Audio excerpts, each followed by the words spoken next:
Inaugurato oggi in via Martiri d'Ungheria 48 il punto elettorale di Paolo Gruppo. Presenti all'inaugurazione i suoi sostenitori politici e non.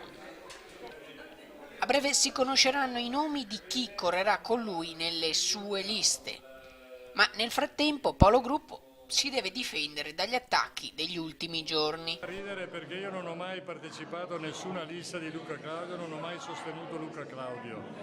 Non solo, io ho fatto parte della precedente amministrazione a Bronzato e è venuta fuori la storia da parte di Aldo Francisci, direttore di Informa Abano, degli Occopass, cose di questo genere. Io sono l'unico che non aveva il pass, ho pagato anche 2 multe nel 2009, ho documentato le date, una a febbraio e una a novembre. Non ho mai avuto nulla da spartire con l'amministrazione di Luca Claudio, anzi io ho sempre corso con liste diverse che erano in opposizione a quelle di Luca Claudio. Probabilmente Aldo Francisci è stato beccato da loco, come si dice in dialetto veneto, è inciampato in una buccia di banana o sul loco, e il quale Occo si è vendicato perché non lo conosceva. Swisher Channel News, Abano Terme.